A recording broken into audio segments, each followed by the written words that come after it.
नमस्कार दोस्तों, आज हम चर्चा करेंगे भीष्म अथवा भीष्म पितामह के जीवन परिचय के विषय में।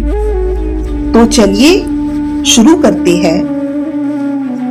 भीष्म अथवा भीष्म पितामह महाभारत के सबसे महत्वपूर्ण पात्रों में से एक थे। भीष्म महाराजा शांतनु के पुत्र थे।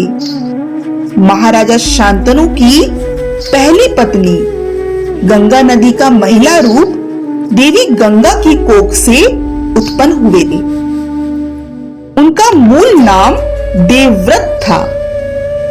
भीष्म ने अपने पिता शांतनु का सत्यवती से विवाह करवाने के लिए आजीवन ब्रह्मचर्य का पालन करने की भीष्म प्रतिज्ञा की थी। अपने पिता के लिए इस तरह की पितृभक्ति देख उनके पिता राजा शांतनु ने उन्हें इच्छा मृत्यु का वरदान दे दिया था। भीष्म के दूसरे नाम गांगेय, शांतनव, नदिच, तालकेतु आदि है। भीष्म को अपनी उस भीष्म प्रतिज्ञा के लिए भी सर्वाधिक जाना जाता है, जिसके कारण इन्होंने राजा बन सकने के बावजूद आजीवन हस्तिनापुर के सिंहासन के संरक्षक की भूमिका निभाई थी। इन्होंने आजीवन विवाह नहीं किया, वह ब्रह्मचारी रहे। इसी प्रतिज्ञा का पालन करते हुए महाभारत में उन्होंने कौरवों की तरफ से युद्ध में भाग लिया था। इन्हें इच्छा मृत्यु का वरदान था। यह कौरवों के पहले प्रधान सेनापति थे, जो सर्वाधिक 10 दिनों तक कौरवों के प्रधान सेनापति रहे थे। कहा जाता है कि भीष्म पितामह की पुत्रवधू द्रौपदी ने बाणों की शैया पर लेटे हुए जब भीष्म पितामह से ये पूछा कि उनकी आंखों के सामने उनका चीरहरण हो रहा था, फिर भी वे चुप क्यों रहे? तब भीष्म पितामह ने जवाब दिया और कहा, क्योंकि मैंने हस्तिनापुर के राजा की आज्ञा का पालन करने का प्रण लिया था और मुझे यह पता होने के बावजूद कि हस्तिनापुर के राजसभा में अन्याय हो रहा है और हस्तिनापुर का राजा अन्याय होने दे रहा है, अपने प्रण से बंधे होने के कारण मैं हस्तिनापुर के राजा के विरुद्ध नहीं जा सकता था। अतः अब मुझे अपने पापों का ज्ञान हो रहा है। अतः मुझे क्षमा करो पुत्री द्रौपदी। फिर महाभारत युद्ध खत्म होने पर भीष्म पितामह ने गंगा नदी के किनारे इच्छा मृत्यु ले लिया। अब हम जानते हैं भीष्म का पूर्व जन्म। भीष्म के नाम से प्रसिद्ध देवव्रत पूर्व जन्म में एक वसु थे। एक बार 8 वसु अपनी पत्नियों के साथ मेरु पर्वत पर भ्रमण करने गए। उस पर्वत पर महर्षि वशिष्ठ का आश्रम था। उस समय महर्षि वशिष्ठ अपने आश्रम में नहीं थे, लेकिन वहां उनकी प्रिय गाय कालधेनु की बछड़ी नंदिनी गाय बंधी थी। उस गाय को देखकर ध्यो नामक के एक वसु की पत्नी उस गाय को लेने के लिए जिद करने लगी।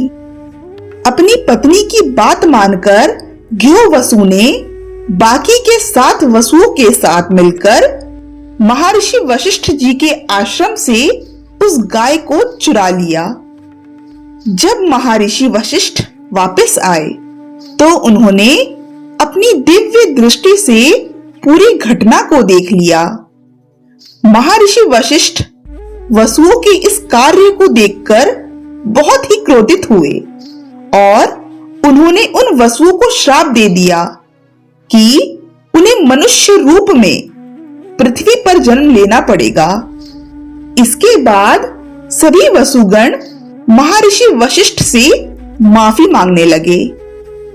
इस पर महर्षि वशिष्ठ ने बाकी के 7 वसुओं को क्षमा कर दिया और कहा कि उन्हें जल्द ही मनुष्य जन्म से मुक्ति मिल जाएगी, क्योंकि उन्होंने उनकी गाय चुराई नहीं थी, बस उस 8वें घ्यो नामक वसु का साथ दिया था। और क्योंकि इस चोरी में मुख्य भूमिका उस घ्यो नामक 8वें वसु की थी, इसलिए ऋषि वशिष्ठ ने उसे लंबे समय तक संसार में रहने और दुख भोगने का श्राप दे दिया। और महर्षि वशिष्ठ के श्राप के परिणाम स्वरूप ऐसा ही हुआ। पुनर्जन्म में उस 8वें वसु ने भीष्म के रूप में जन्म लिया और राजा शांतनु के अपने वचन तोड़ने के कारण उनकी पत्नी देवी गंगा ने उस 8वें वसु को गंगा नदी में नहीं बहाया और फिर अपने पिता शांतनु द्वारा इच्छा मृत्यु के वरदान के कारण और भीष्म द्वारा निस्वार्थ भाव से आजीवन हस्तिनापुर के सिंहासन की सेवा करने के प्रण के कारण उनको आजीवन दुख ही मिला और हस्तिनापुर के सिंहासन की सेवा करने के प्रण के कारण वो अपना जीवन भी नहीं त्याग सकते थे और राजकुमारी अंबा के पुनर्जन्म शिखंडिनी के हाथों प्राण त्यागने का प्रण लिया। इसलिए कई वर्षों तक वो इतने दुख सहते हुए जीवित रहे और फिर आखिर में महाभारत के युद्ध में पांडु पुत्र राजकुमार अर्जुन ने शिखंडिनी की आड़ में बाढ़ चला दिया और भीष्म पितामह के कहने पर राजकुमार अर्जुन ने बाणों की सैया बना दी, जिस पर भीष्म पितामह लेटकर महाभारत के युद्ध के खत्म होने की प्रतीक्षा करते रहे और फिर महाभारत युद्ध खत्म होने पर भीष्म पितामह ने गंगा किनारे इच्छा मृत्यु ले लिया। अब हम जानते हैं भगवान परशुराम से भीष्म के संबंध के विषय में। भगवान परशुराम के शिष्य देवव्रत यानी कि भीष्म अपने समय के बहुत ही बड़े विद्वान और शक्तिशाली पुरुष थे। महाभारत के अनुसार हर तरह की शस्त्र विद्या के ज्ञानी और ब्रह्मचारी देवव्रत को किसी भी तरह के युद्ध में हरा पाना असंभव था। उन्हें संभवतः उनके गुरु भगवान परशुराम ही हरा सकते थे।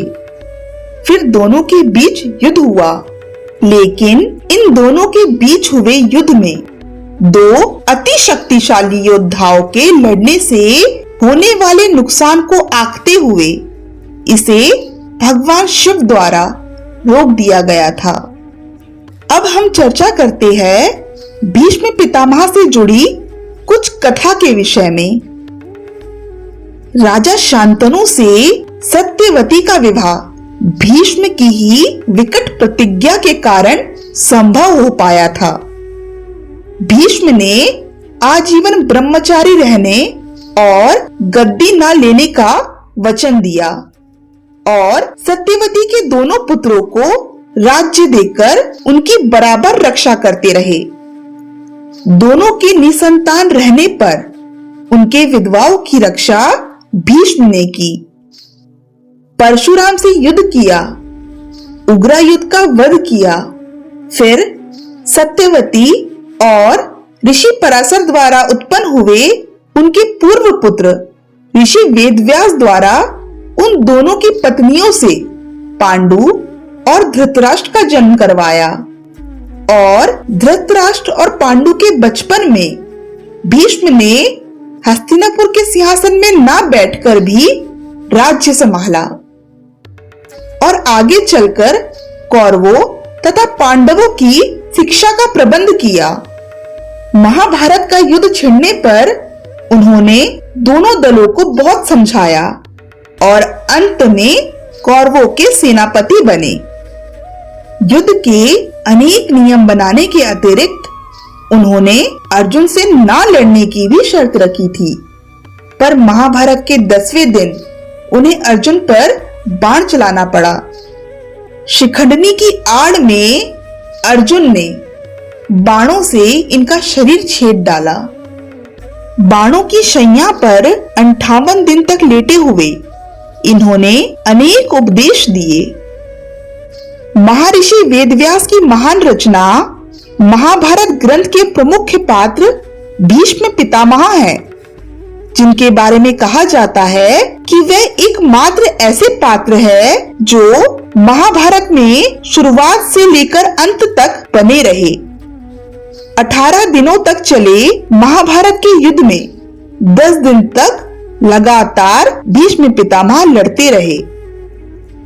पितामह भीष्म के युद्ध कौशल से व्याकुल पांडवों को स्वयं पितामह ने अपनी मृत्यु का उपाय बताया। भीष्म पितामह 58 दिनों तक बाणों की शैया पर लेटे रहे, लेकिन अपना शरीर नहीं त्यागा, क्योंकि वे चाहते थे कि जिस दिन सूर्य उत्तरायण होगा तभी वे अपने प्राणों का त्याग करेंगे। अपनी तपस्या और त्याग के ही कारण ये अब तक भीष्म पितामह कहलाते रहे। इन्हें ही सबसे पहले तर्पण तथा जलदान दिया जाता है। आज के लिए बस इतना ही। अगले वीडियो में हम किसी और किरदार के विषय में चर्चा करेंगे। तब तक के लिए धन्यवाद।